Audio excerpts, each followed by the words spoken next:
오늘 함께 나눌 말씀은 사도행전 11장 18절에서 26절까지입니다. 우리 한번 본문을 한 목소리로 이렇게 교독하겠습니다. 그들이 이 말을 듣고 잠잠하여 하나님께 영광을 돌려 이르되 그러면 하나님께서 이방인에게도 생명 얻는 회개를 주셨도다 하니라.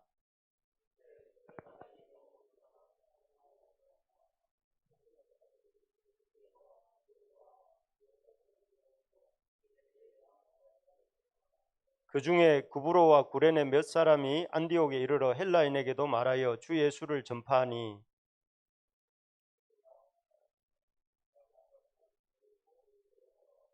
예루살렘 교회가 이 사람들의 소문을 듣고 바나바를 안디옥까지 보내니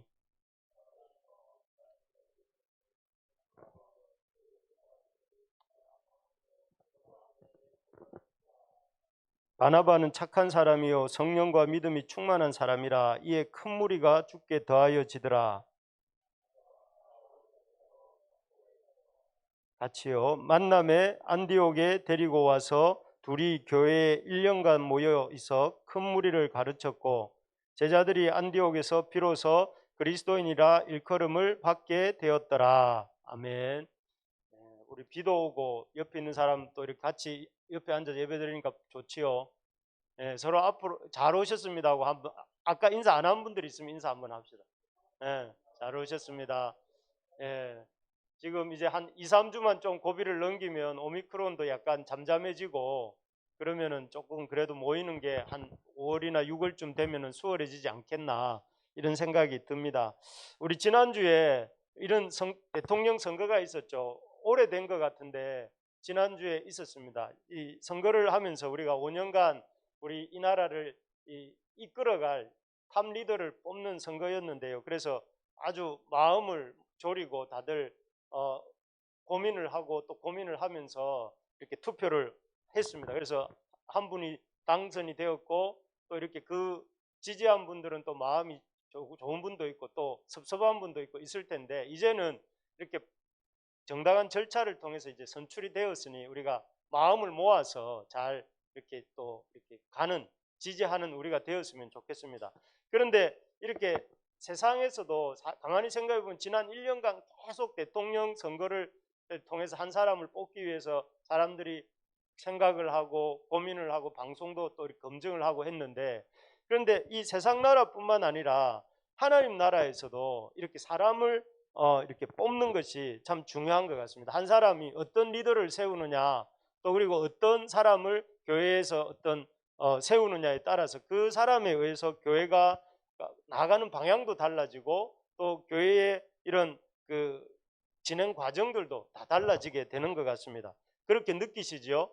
리더가 누구냐가 참 중요한 것 같습니다. 그래서 이 땅에서 이렇게 하나님 나라를 이끌어갈 이런 좋은 사람을 뽑기 위해서 여러분 이 대통령 선거 못지않게 이 교회에서도 관심을 여러 성도님들도 관심을 가져야 됩니다. 누가 되든 말든 이런 게 아니라 어떤 사람인가 저 사람은 말과 또 행동이 일치하는가 또 아니면 저 사람은 비전이 있는가 또 저 사람은 정말 정직한가 이런 모든 것들을 이렇게 우리가 곰곰이 생각하고 잘 선출을 이렇게 뽑아야 되는 리더를 세워야 되는데요. 그러려면 이제 우리가 교회가 어떤 곳인지 잘 알 필요가 있습니다. 우리가 지난 2달간 제가 1월 달부터 지금까지 계속 우리 교회가 어떤 교회였으면 좋겠다 하는 얘기들을 계속 말씀드린 거 기억나시죠? 우리 교회가 어떤 교회였으면 좋겠나 우리 교회 우리가 좋겠다 하는 것도 있지만 그래서 사도행전 11장에 나오는 안디옥 교회를 통해서 우리 교회가 이 안디옥 교회를 하나님이 귀하게 사용하셨는데 어떤 점에서 안디옥 교회를 하나님이 귀하게 보시고 사용하셨는가 하는 걸 보면서 우리도 그런 안디옥 교회의 모습처럼 우리 교회가 닮아가면 좋겠다 하면서 제가 계속 이렇게 안디옥 교회 본문을 이제 거의 다 이제 살펴봤지만 이제 살펴보고 있는 중입니다. 첫 번째가 뭐였느냐면은 디딤돌이 되는 교회였습니다. 마치 여기 보면 어떤 강을 건너갈 때 디딤돌이 있고 또 이 마당에서 마루를 지나서 마루로 올라갈 때도 디딤돌이 있지 않습니까? 그런 것처럼 우리 교회가 이렇게 이 하나님께로 안 믿는 사람들이 또 주님을 찾는 사람들이 진리를 찾는 사람들이 하나님께로 나오는데 이렇게 징검다리 역할을 해주는 디딤돌이 되어주는 교회가 되어야 되겠다 하는 것이죠. 그래서 안디옥 교회도 그런 안디옥 교회와 성도들도 이런 이 이방 헬라인들이 하나님께로 돌아오는 죽게 돌아오는데 중간에 징검다리 역할을 해주었던 교회가 안디옥 교회였다. 그런 것처럼 마치 이런 것입니다. 여기 여러분 밤바다에 등대가 있잖아요. 등대가 어두운 밤바다를 비춤으로 이 배들이 항구가 저기구나 하고 깨닫고 나가는 것처럼 교회라는 것이 우리 믿는 사람들이잖아요. 믿는 사람들이 해야 되는 역할이 뭔가 딱 이렇게 우리를 볼 때 사람들이 저 사람을 보니까 저렇게 살아야 되는 거구나. 저 사람을 보니까 진리가 뭐구나 하는 걸 알려주는 그런 삶이 우리의 삶이 되고 우리 교회가 되어야 된다 하는 것입니다. 그래서 우리가 참 이렇게 수요일마다 이제 지난주는 대통령 선거 때문에 하루 쉬었지만 이 수요일 날 전도 모임도 하고 또 이제 조만간에 새가족 초청 예배도 드릴 계획인데 이런 것들을 통해서 계속해서 사람들이 주께로 나올 수 있도록 징검다리 역할을 해주고 등대 역할을 해주는 그런 교회가 하나님이 기뻐하시고 또 세우기 원하시는 교회다 하는 것이죠. 두 번째로는 이 어떤 교회여야 하느냐면은 하나님의 가족, 교회를 하나님의 가족이라고 성경이 표현하거든요. The Family of God, 또 뭐 성령의 전, 또 그리스도의 몸 이렇게 표현하는데 그 중에 하나가 이 가족입니다. 가족. 교회 사실 주일 이 교회 하면은 떠오르는 게 주일 예배가 떠오르실 텐데 사실 지지난주도 말씀드렸지만 교회는 주일 예배를 드리는 조직이 아닙니다. 주일날 와서 한번 예배 딱 드리고 서로 만나고 인사하고 흩어졌다가 다음 주일날 와서 인사하고 또 이렇게 인사 예배 드리고 돌아갔다가 까맣게 있다가 또 다음 주일날 오고 이런 어떤 주일날 뭔가 이렇게 모여서 예배 한번 드리는 그런 곳이 교회가 아니다. 교회는 뭐냐면은 가족이다. 하나님의 가족이다. 여러분 가족은 매일 보잖아요. 매일 보고 또 매일 안 보면 관심을 갖죠. 근영이가 오늘 왔는데 근영이가 왔네. 왜 매일 안 오지? 뭐 이렇게 걱정을 하잖아요. 예를 들면은 우리가 서로에 대해서 가족들이 이렇게 뭐랄까요? 지난 한 주간 저희 아들이 이 코로나 때문에 방에 있는데 그 방에 있으니까 좀 이렇게 소통하기가 문을 꼭 닫고 있으니까 소통이 잘 안 되잖아요. 참 답답하더라고요. 막 이렇게 음식을 주는 것도 줄 때만 잠깐 얼굴을 보고 이러니까 그래서 참 빨리 낫기를 이제 거의 다 오늘 이제 PCR 검사 맞고 이제 음성이 나오면 이제 자유인이 되는데 그런 어떤 것들을 보면서 가족은 매일매일 소통을 해야 되는 존재가 가족이다. 그래서 교회는 조직이 아니라 가족이다 하는 걸 여러분 우리가 생각해야 됩니다. 그래서 예수님을 머리로 모시고 성삼위 하나님을 머리로 모시고 우리는 그분을 아버지로 모시고 우리가 가족으로 있는 사람들이다. 옆에 있는 사람한테 이렇게 말해봅시다. 당신은 나의 가족입니다. 이렇게. 네. 여러분 말로만 그렇게 하시면 안 되고 진짜로 그렇게 생각해야 됩니다.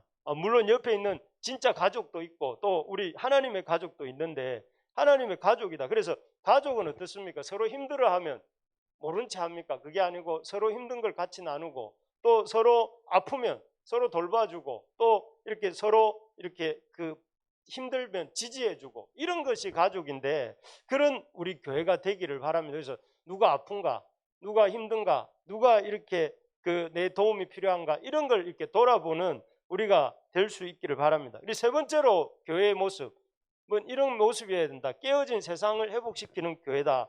교회는 이렇게 이런 디딤돌이 되고 또 이렇게 가족으로 세우신 이유가 뭐냐면은 우리 안에 있는 그런 우리 안에 하나님 주신 은혜를 가지고 깨어진 세상을 회복시키기 위해서 우리를 이렇게 교회로 모이게 하셨어요. 그래서 우리가 세상을 보면 여러분 곳곳에 보면 깨어져 있습니다. 요즘 이렇게 지난 한 주간 또 지난 한 주간 이전에도 보면 국민들이 너무 나누어져가 서로 분열하고 서로 다투고 서로 막 이렇게 제가 카톡방에 몇 군데 들어가 있는데 보면 좀 이렇게 그런 것들이 누가 한 분이 막 이렇게 어떤 얘기를 하면 그 얘기에 대해서 그냥 들어주면 되는데 또 다른 분들은 막 그 얘기에 대해서 엄청 반박을 하면서 서로 다투고 그리고 결국은 또 한 사람이 나가고 또 한 사람이 나갔다가 누가 또 초대가 다시 들어오고 막 그런 모습들이 제가 속해 있던 카톡방에도 막 일어나는 걸 보면서 서로 이렇게 어떻게 보면 세상이 참 다툼이 많은 것 같아요. 이런 다투는 세상에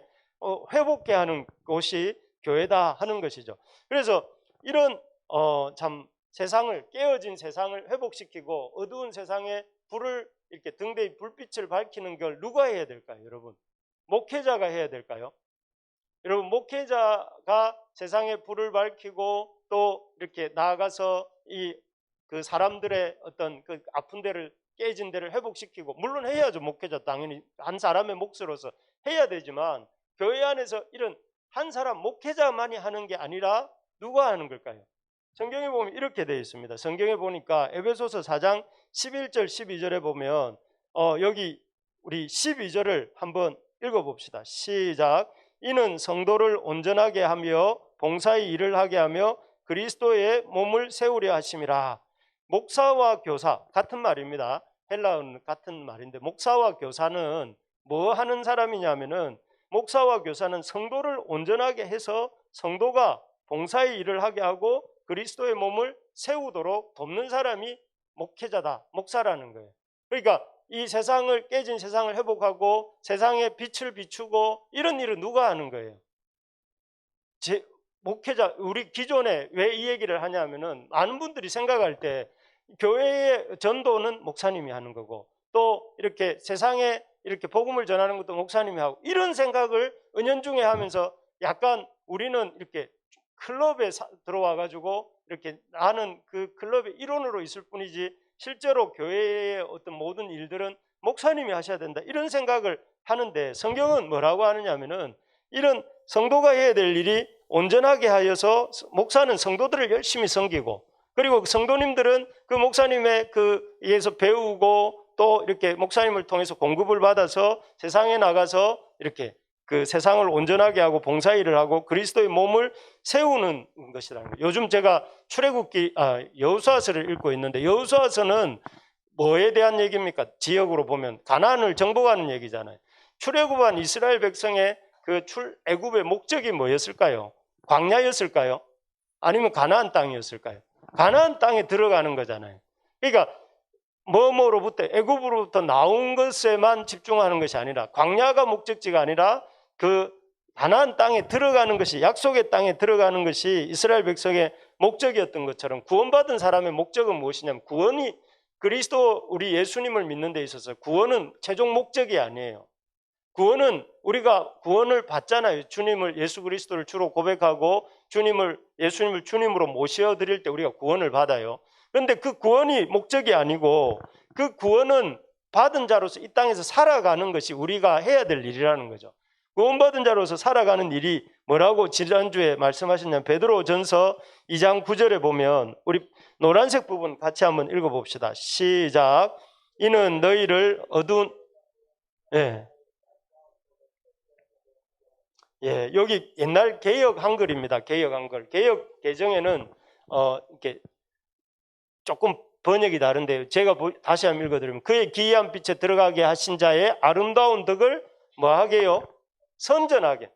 우리가 어떤 사람이냐면은, 하나님의 덕을 여러분들이나 저를 제사장으로 삼으신 이유는, 제사장으로 삼으셔서 하나님의 우리의 구원해 주시는 놀라운 은혜에 대해서 선전하게 하는 거예요. 저 같은 사람도 구원받았습니다. 저 같은 사람도 이렇게 하나님의 백성이 되었습니다. 저를 이렇게 하나님이 우리를 자녀 삼아 주셨습니다 하고 이렇게 선전하게 하려고 하는. 그래서 여러분들이 이렇게 가만히 있고 우리가 이렇게 움츠리고 있으면 안 되고, 주의 덕을 선전하는 사람으로 살아야 된다. 그것이, 그래서 여러분, 인생의 목적이 좀 달라져야 됩니다. 인생의 목적이 어떻게 하면 그냥 이렇게 예수님 믿는 것을 좀 이렇게 안 드러내고 살까, 이게 고민이 되면 안 되고, 어떻게 하면 내가 예수님 믿는 것을 잘 드러내고 또 전하는 삶을 살 것인가, 선전하는 삶을 살 것인가, 그게 뭐라고요? 우리 주님이 우리를 제사장 삼으시고 또 이렇게 거룩한 나라로 삼으신 이유다 하는 것이죠.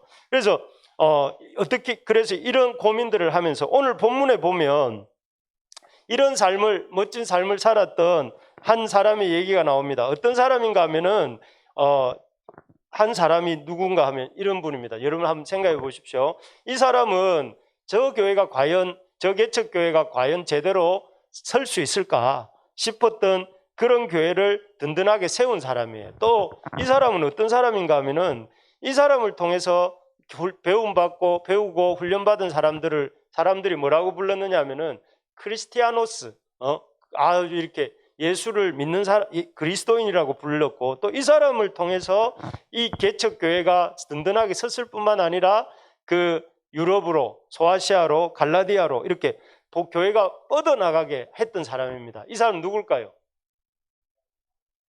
바울이면 약간 80%만 맞습니다. 누굴까요?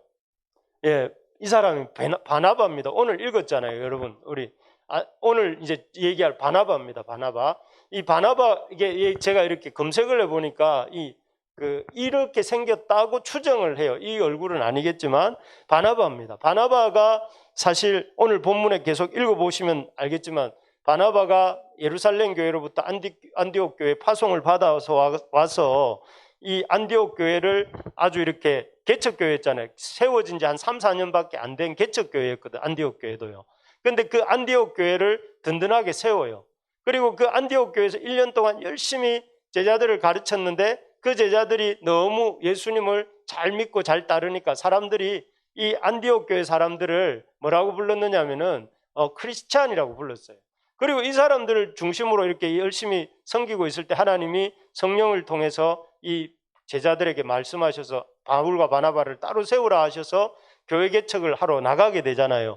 그래서 이 바나바는 어떻게 보면 굉장히 바울이라는 이름 속에 우리가 가려져 있지만 실제적으로 이 사도행전 역사에서 바울 못지않게 쓰임받았던 사람이라고 할 수 있어요.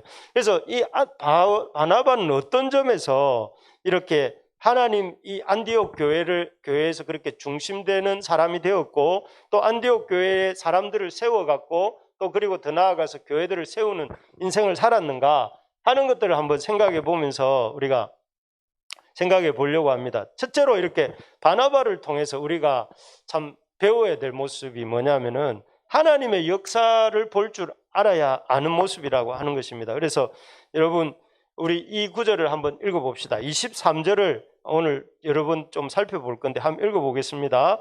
예루살렘 교회가 23절입니다. 그가 이르러 하나님의 은혜를 보고 기뻐하여 모든 사람에게 굳건한 마음으로 주와 함께 머물러 있으라 권하니. 여기 보니까 이 바나바가 예루살렘 교회의 파송을 받아서 안디옥에 도착한 다음에 제일 먼저 뭘 봤다고 되어 있습니까? 그가 하나님의 은혜를 보고 있습니다. 보았다고 합니다. 사실 이 말에 여러분 밑줄을 칠 수 있는 것이 왜냐하면은 바나바 입장에서 안디옥 교회에 왔을 때 안디옥 교회 구성원들이 누구라고 했어요? 이방인들이라고, 헬라인들이라고 했죠. 이방 헬라인들. 그러니까 이방 헬라인들의 어떤 그 문화나 어떤 윤리나 이런 것들을 볼 때 유대인이고 아주 이렇게 성숙한 그 유대 기독교 신자로서 바나바의 눈에 이들의 어떤 그런 수준이 높게 보였을까요? 아마 이렇게 좀 예수 믿은 지 얼마 안 된 이방 헬라인들의 모습이 좀 이렇게 못마땅했을 겁니다. 나중에 보면 그 베드로도 이렇게 갈라디아 교회에 왔다가 갈라디아 교회 식구들하고 밥을 먹다가 나중에 예루살렘에서 온 사람들이 오니까 베드로가 그 자리를 피하잖아요. 피했다가 나중에 그것 때문에 바울한테 베드로가 지적당하는 얘기가 나와요.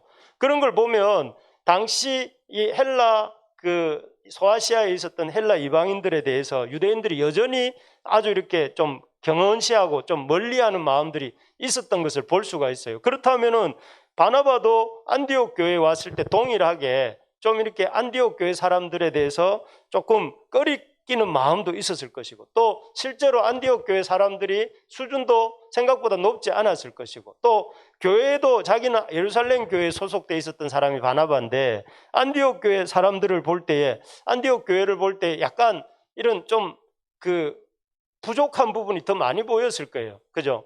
그런데 여기 보니까 뭘 봤다고 돼 있는 거예요? 하나님의 은혜를 보고 이렇게 돼 있어요. 이게 바로 바나바가 안디옥 교회를 그렇게 든든하게 세워갈 수 있었던 그런 이 시각이었습니다. 그래서 자기가 볼 때는 마음에 안 드는 점이 있을 수도 있고 또 교회의 예루살렘 교회 비교해 볼 때 안디옥 교회가 부족한 부분도 있었을 수 있고 또 여러 가지 윤리적인 수준에서도 안디옥 교회 사람들이 못마땅할 수도 있지만 그런 것들을 볼 수 있음에도 불구하고 그런 것들을 본 게 아니라 뭘 본 거예요? 하나님의 은혜를. 그 속에서 안디옥 교회 헬라 이방인 출신 기독교인들 속에 역사하고 있는 그 하나님의 은혜를 본 거죠. 아, 하나님을 믿고 저 사람들이 저렇게 교회로 왔구나. 이 그리스 로마의 그 신화를 버리고 이 교회에 와서 지금 열심히 배우고 있구나. 또 그리고 이 부족하고 열악한 이 안디옥 토양 가운데 이 안디옥 성도들이 모여서 교회를 세워가고 있구나. 그리고 그런 가운데 하나님 이 교회를 귀하게 쓰시겠구나 하는 소망을 가지고 그런 은혜의 관점과 소망을 가지고 바라보았다는 거예요. 그럴 때 바나바가 힘을 다해서 안디옥 교회를 세워가고 안디옥 교회 성도들을 세워가게 되는 그런 시작이 바로 이런 하나님의 은혜를 보는 그런 시각에서 시작이 된 것이죠. 그래서 여러분, 이 하나님이 그런 평범해 보이는 현실 속에서 아무것도 이렇게 하나님 일하고 계시지 않는 것 같은 그 현실 속에서 하나님의 역사를 볼 줄 아는 눈, 어떤 이 하나님이 일하신 그것을 보고 기뻐할 줄 아는 눈을 가진 사람을 통해서 하나님의 교회를 든든히 세워 가신다 하는 것입니다. 여러분, 우리가 어떤 사람이 되기를 원하시냐면 하나님은 우리의 일상 속에서 우리 주변에서 우리 눈에 보이지 않지만 하나님이 일하시는 부분들을 볼 줄 아는 사람이 되기를 원하신다. 제가 오늘 그 주보 칼럼에도 썼지만 뭐라고 해놨습니까? 우리 가보니까 그 나무가 어제 보니까 이렇게 바짝 말라 있었어요. 그제 봤군요. 바짝 말라 있어서 이렇게 보니까 참 이 나무가 참 이렇게 너무 수분이 없이 바짝 말라 있다 이런 생각을 했는데 조금 떨어져서 가다가 다시 보니까 나무가 초록하더라고요. 그래서 이게 뭔가 싶어서 다시 가보니까 그 나무에 초록 순들이 이렇게 봄이 왔다고 이제 올라오고 있더라고요. 그걸 보면서 참 신기하다. 그래도 이렇게 가물어도 어김없이 계절은 바뀌고 봄은 오는구나 이런 생각을 하다가 문득 어떤 생각이 들었냐면은 이게 다 알고 보면 하나님의 섭리 가운데서 이 계절의 변화가 있는 것이다. 그래서 창세기에 보면 창세기 그 1장 14절에 보면 하나님이 일자와 사시와 연한이 이루라 이렇게 나오는데 사시라는 게 포시즌이거든요. 사계절을 말해요. 사계절.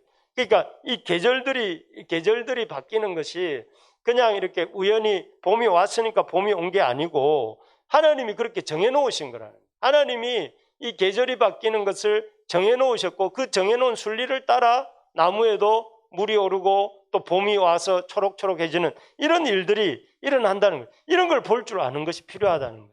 눈에 보이지 않지만 하나님의 일하심을 볼 줄 아는 것이 필요하다는 것입니다. 그래서 그런 이런 눈을 가진 사람들을 통해서 참 이렇게 하나님이 이렇게 안디옥 교회를 바나바를 통해서 이렇게 교회를 일으키시고 예수님도 그러셨잖아요. 예수님의 제자들 중에 대부분이 4분의 1이 뭔지 아십니까? 4분의 1의 직업이 12명의 제자들 중에 4분의 1 이상이 직업이 뭔지 아십니까?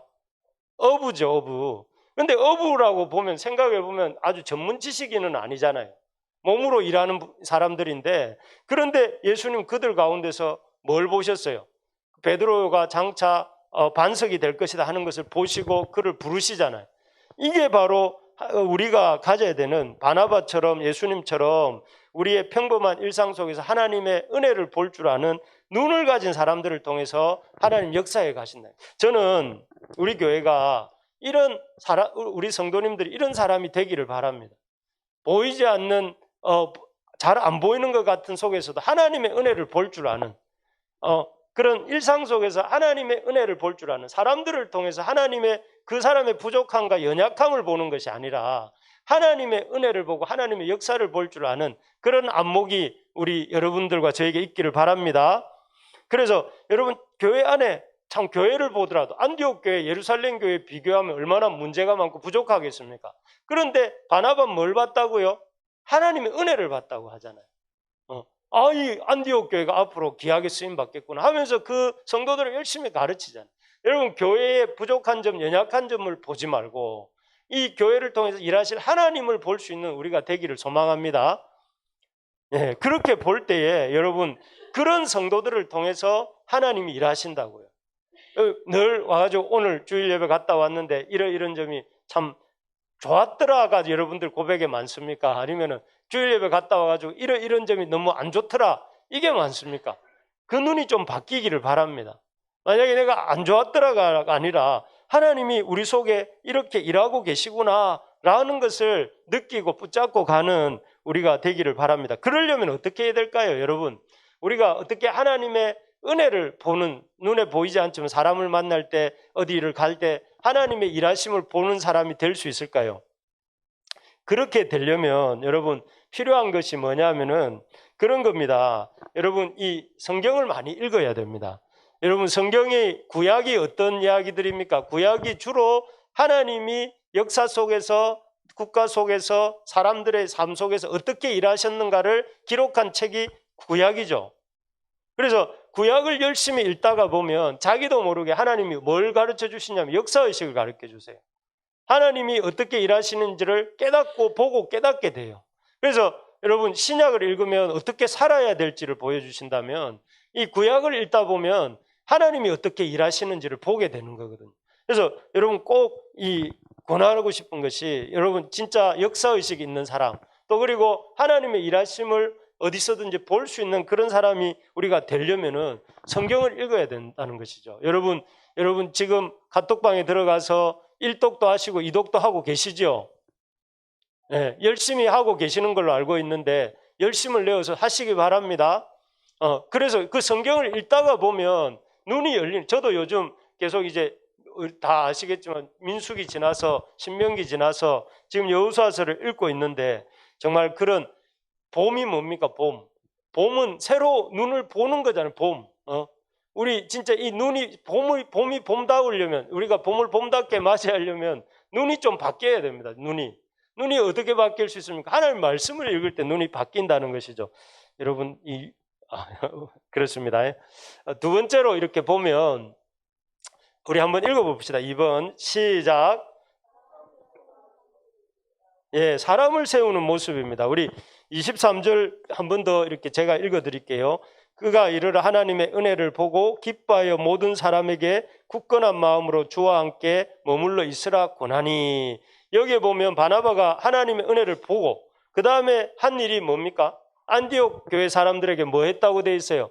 주와 함께 머물러 있으라 하고 권했다 이렇게 되어 있습니다. 그리고 이 사람들을 열심히 1년간 열심히 성경을 가르쳐요. 바울을 데리고 와서. 그래서 결국은 이 안디옥 사람들이 바나바를 통해서 이렇게 믿음이 견고해지는 이런 과정을 거치게 되죠. 그래서 여기 보면 바나바가 그 안디옥 교회 사람들을 세우고 있는 모습입니다. 그 다음에 나오는 구절이 25절, 26절인데 여기에도 보면 바울을 찾으러 갑니다. 바나바가 왜 바울을 찾으러 갔을까? 여기 보면 바울도 아니고 사울이라고 되어 있는데 사울은 그때 당시 예루살렘 교회에서도 안디옥 교회에서도 환영을 받지 못했어요. 이유가 뭘까요? 전력이 안 좋았죠. 그죠? 스데반을 죽일 때 가편투표, 찬성표를 던진 사람이고 또 이렇게 교회를 핍박했다고 하는 그런 과거 때문에 이 예루살렘 교회에서도 받아주지 않았고 또 안디옥 교회에서도 받아주지 않아서 다소라는 곳에서 자기 혼자서 열심히 사울이라고 불렸던 바울은 이렇게 복음을 전하고 성경을 연구하고 그렇게 있었습니다. 그러면서 서서히 잊혀져 가고 있었죠. 거의 그 바울이 그 마지막 성경 본문에 등장한 이후로 약 10년 이상이 지난 시점이지, 이 시점이. 그러니까 그런 상태에 있던 걸 누가 떠올렸느냐면은 바나바가 떠올린 거예요. 아, 바울이 있었지. 그때 우리 예루살렘 교회를 찾아왔던 바울이라고 하는 기독교 전 기독교 핍박자가 있었지 하면서 떠올렸고 그래서 그 바울을 찾으러 다소로 갑니다. 다소로 안디옥에서 다소에 가서 그 바울을 데리고 와서 중용하죠. 바울에게 그런 안디옥 교회 성도들을 양육하는 일을 맡깁니다. 맡기고 그리고 그 결과 그야말로 바울은 그 당대 최고의 성경 선생 아닙니까?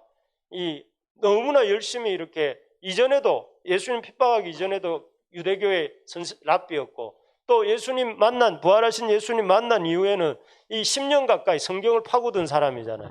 그러니까 이 바울이 아주 이렇게 대단한 최고의 성경 선생이었는데, 이 성경 선생 바울을 통해서 이렇게 바나바와 바울을 통해서 배운 결과 어떻게 됐느냐면은 안디옥에서 비로소 그리스도인이라 일컬음을 받게 되었다, 이렇게 나와요.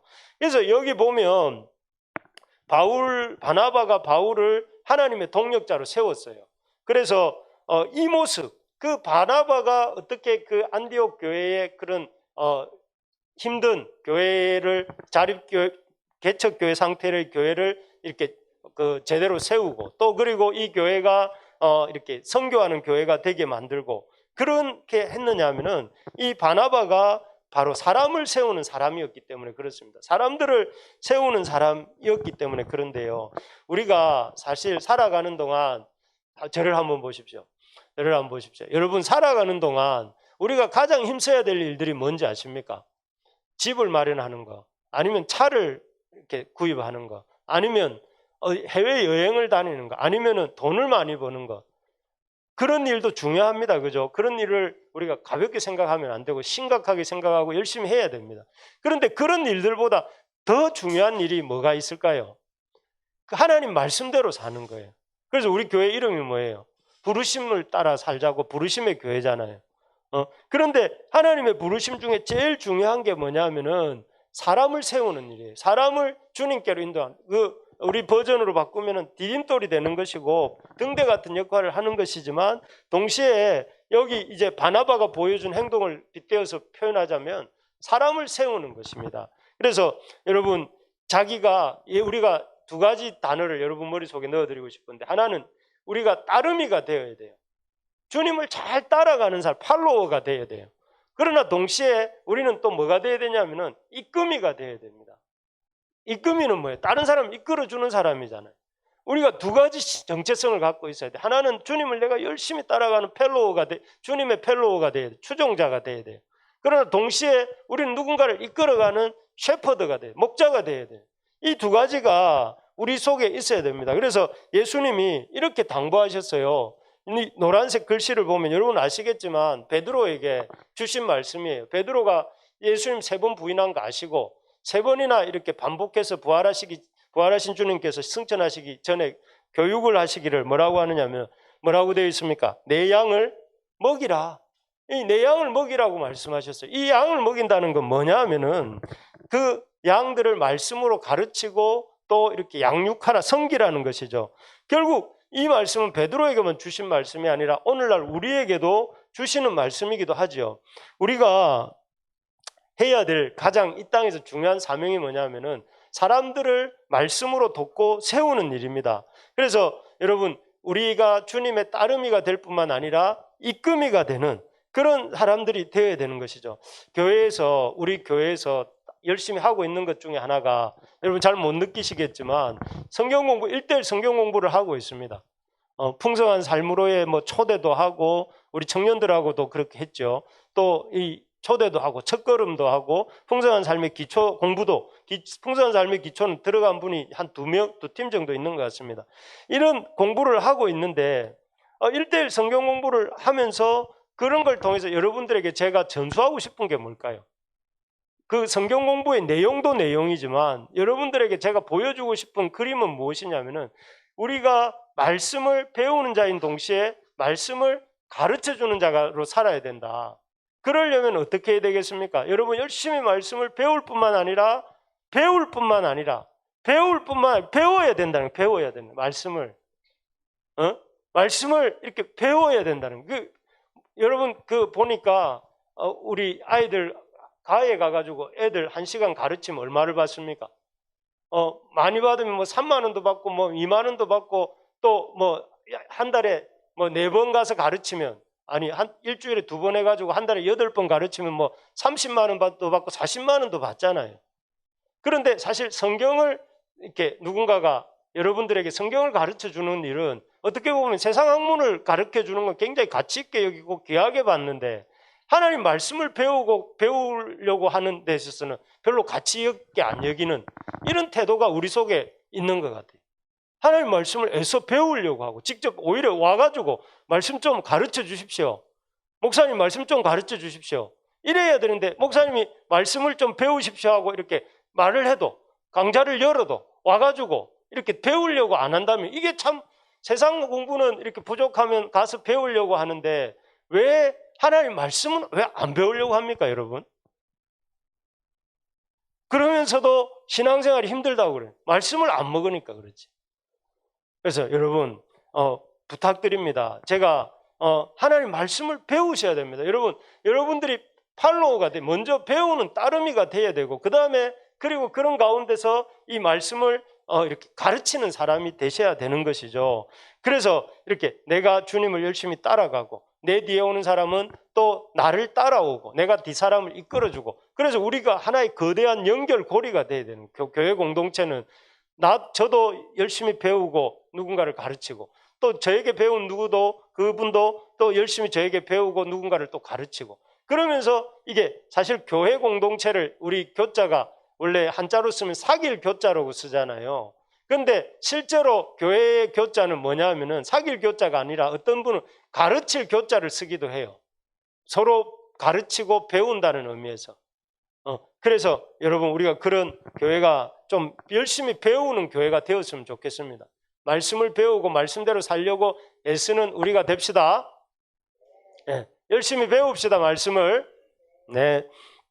그래서 마지막입니다. 세 번째는 균형 있는 성숙한 모습입니다. 우리가 바나바를 통해서 바나바가 안디옥 교회를 세워가는 모습 또 그리고 바나바의 모습을 통해서 하나님 우리에게 기대하시는 모습은 이런 모습입니다. 성숙한 균형 있는 성숙의 모습입니다. 여기 우리 바나바에 대한 묘사를 한번 읽어봅시다. 11장 24절입니다. 우리 같이 한번 읽어볼까요? 시작. 바나바는 착한 사람이요 성령과 믿음이 충만한 사람이라 이에 큰 무리가 주께 더하여지더라. 여기 보면 바나바의 세 가지 성품이 나와요. 첫 번째는 착하다는 것이고 두 번째는 성령이 충만하다는 것이고 세 번째는 믿음이 충만하다 이렇게 되어 있습니다. 그래서 이 세 가지가 바나바의 성품의 특징인데요.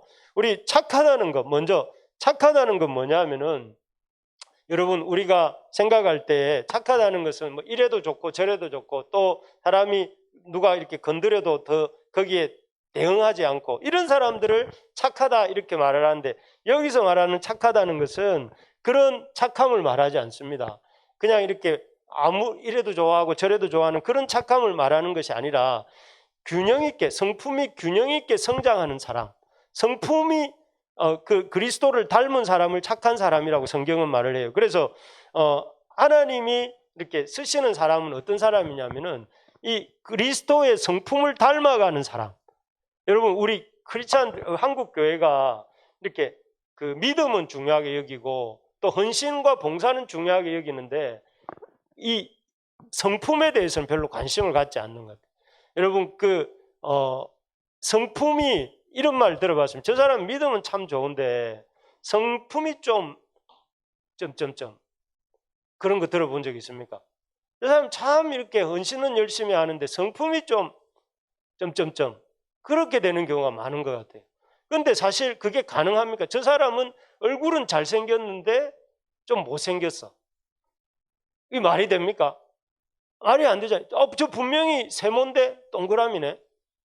틀린 말이죠. 안 되는 말들이듯이 저 사람이 믿음은 참 좋은데 성품이 믿음과 성품은 별개로 가는 게 아니라는 거예요. 내가 믿음이 있는데 성품이 이상해.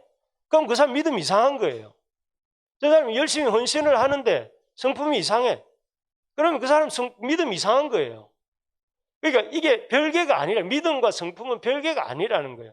믿음이 이렇게 성숙해 가면 갈수록 성품도 주님 닮아 이런 성품들이 나타나야 되는 거예요. 성령의 열매, 사랑과 희락과 화평과 오래 참음과 자비와 이런 것들이 나타나야 된다는 거예요. 나는 사랑은 있는데 희락은 없다. 이것도 아닌 거죠. 이게 이 9가지 열매가 똑같이 나타나는 거예요. 나타나는 거예요. 그래서 여러분 예수님을 내가 믿은 지 5년이 됐다 10년이 됐다 이거 별로 안 중요합니다. 5년이 됐다 10년이 됐다 더 심각한 게 뭐냐면 그럼에도 불구하고 이런 성품이 안 나타나면 더 심각한 거죠. 예수님을 믿는데 이런 어떤 성품의 열매가 안 맺혀간다면 여러분 오늘부터 각성하고 아, 내가 이렇게 살면 안 되겠구나. 내 성품을 바꿔야 되겠구나. 이렇게 생각을 하는 것이 필요해요. 그래서 뭐가 필요합니까? 공동체 생활이 필요합니다. 교회 공동체를 세워주신 거예요. 교회 공동체에 나와서 이렇게 동력하다 보면 내 성품이 다 드러나잖아요. 내 인간성이 다 드러나요. 아, 참을성이 없구나. 저 사람은 참 이렇게 남한테 베풀기를 싫어하는구나. 저 사람은 참 이렇게 이 얼굴이 이렇게 늘 걱정이 많구나. 뭐 이런 얼굴 다양한 모습들이 다 나타나요. 그럴 때 내가 다른 사람을 통해서 내가 어떤 사람인가를 보게 되는 거죠. 그러면서 그걸 보면서 저 사람은 이렇고 나는 이러니까 에이 교회 못 다니겠어 하고 교회를 뛰쳐나가면 안 되고 어떻게 해야 됩니까? 저 사람하고 내하고 다른 부분에 대해서 저 사람들 위해서 기도도 해주고 또 나 자신이 바뀌기를 위해서 애도 쓰고 그러면서 뭐가 맺히는 거예요? 성령의 열매가 맺히는 거예요. 나는 예수님을 믿은 지 오래됐는데 내 성품에 변화가 없다. 내가 가는 데마다 다 찌르고 다른 사람 피를 철철 흘리게 만든다. 자, 반성을 해야 돼, 반성을 하고 우리가 어떻게 해야 됩니까? 내가 좀 이 성품이 내가 이렇게 뭐가 나 있다는 것을 내가 볼 때에 참 내가 문제가 많구나. 내가 주님 닮아가기 위해서 애써야 되겠구나 하면서 여러분 우리 스스로를 이렇게 자꾸 이렇게 자기를 성찰하고 자기를 이렇게 고쳐가는 게 우리의 모습이 되기를 바랍니다. 그래서 성품이 균형 있는 성숙에 필요한 게 착함이 필요한 것이고 두 번째로 성령 충만이 필요합니다. 성령 충만이라는 게 뭐냐면은 성령에 대해서 민감해지는 거. 우리 여기 밑에 써 있는 거 한번 읽어볼까요? 시작. 성령님의 뜻과 내 뜻이 일치되는 것. 여러분들 성령님의 인도함을 잘 받고 사십니까? 성령님의 인도함을 받고 사십니까? 일령의 인도함을 받고 인간의 영의 인도함을 받고 살고 있습니까? 아니면 육의 영의 인도함을 받고 사십니까?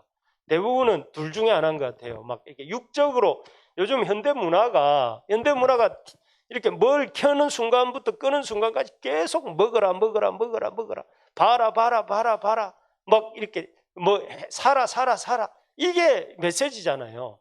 이 현대 광고들의 대부분 모든 미디어들의 공통점 중에 하나가 이게 오감을 자극해서 뭔가 소비하고 거기에 빠져들고 그게 이렇게 집중하도록 하는데 그러다 보니까 우리가 성령, 거룩한 영의 충만을 받을 일이 별로가 없어요.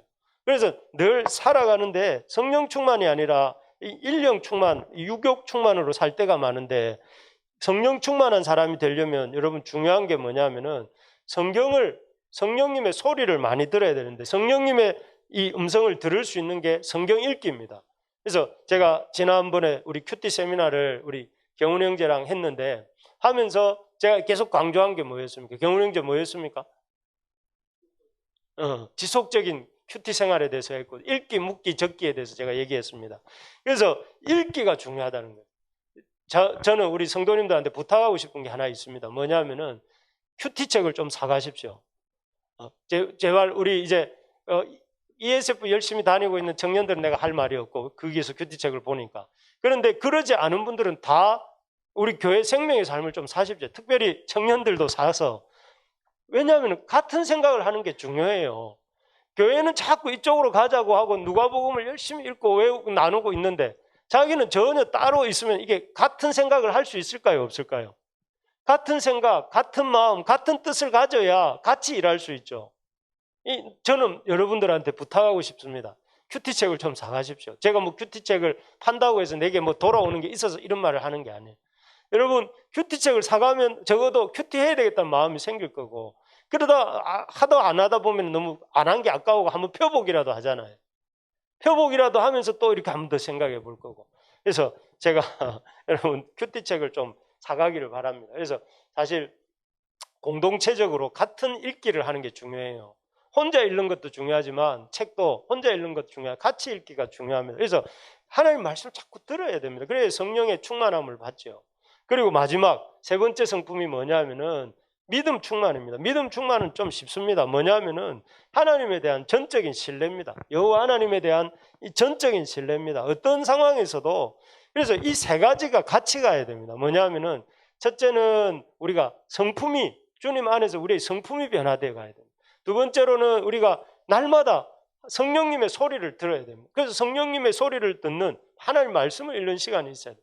그리고 그런 것들에 의해서 내가 이렇게 상황이 바뀌고 환경이 바뀐다고 해서 감정에 따라 휘둘리지 않는 그런 전적인 신뢰를 갖는 믿음을 갖는 것이 중요합니다. 이런 것들이 어우러질 때에 그 사람이 균형 잡힌 성숙을 해가게 되는 거죠. 그래서 좀 매력적인 시간이 지날수록 이렇게 믿음의 연륜이 지나갈수록 사람은 어떤 사람이 되어가는 게 정상이냐면은 좀 다른 사람이 볼 때 저 사람 참 매력적이다 고 느끼는 그런 사람이 되어가야 되는 것이죠. 말씀을 맺겠습니다. 우리 오늘 우리가 참 닮아가야 될 이 바나바의 모습이라고 했는데 제가 바나바라는 단어를 안 쓴 이유가 있습니다. 바나바의 모습이기 전에 우리가 닮아가야 될 그리스도인의 모습이기 때문에 그렇게 이름은 비워두었습니다. 우리가 닮아가야 될 그리스도인의 모습, 디딤돌이 되어주고 세상을 변혁시키고 진실한 공동체가 되어가게 하기 위해서 우리 각 사람이 바뀌어야 되는데 그 사람이 어떤 사람이어야 되냐면은 하나님의 역사를 볼 줄 아는 사람이 되어야 된다. 제가 그래서 구약을 많이 읽읍시다 이렇게 얘기를 했습니다. 여러분 하나님의 역사를 볼 줄 어딜 가더라도 딱 보고 어떤 사람을 딱 만나도 그 사람에게서 하나님의 역사를 볼 줄 아는 사람, 그 사람에게 임한 하나님의 은혜를 볼 줄 아는 우리가 되도록 노력합시다. 그래서 단점보다 장점을 보고 하나님의 역사를 보는 우리 안목을 갖도록 우리 각자 연습합시다. 두 번째로 보면 사람을 세워갑시다. 여러분 관심사가 올해 어떻게 하면 어느 주식에 투자를 하면 내가 돈을 좀 많이 벌겠노, 내가 어디 가서 땅을 좀 사면은 좀 돈을 많이 벌겠노, 그런 고민 많이 해가지고 좀 많이 벌면은 좀 교회 헌금 좀 하십시오. 그런데 그런 고민만 하지 마시고, 해 주셔서 감사합니다. 그런 고민만 하지 마시고 여러분 이런 고민도 좀 하십시다. 하나님 사람을 좀 세워갑시다. 여러분 내가 나를 통해서 예수 믿는 사람이 자꾸 나와야 되지 않겠어요? 나를 통해서 정말 이 하나님을 알아가는 사람들이 안디옥 교회 이방인들이 몰려왔던 것처럼, 바나바를 통해 이방인들이 나왔던 것처럼 우리를 통해서 사람들이 주님께로 나오는 역사가 일어나기를 소망합니다. 꿈을 꿔야 꿈이 이루어지지요.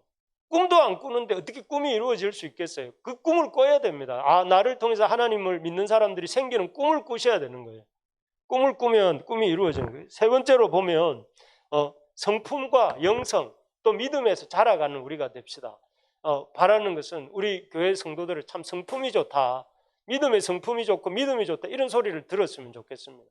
그래서 우리 교회가 이렇게 될 때 우리 교회도 저는 꿈꿉니다. 전에도 얘기했지만 우리 교회가 하나님이 쓰셔서 안디옥 교회처럼 그런 하나님의 은혜가 있는 교회가 되기를 소망합니다.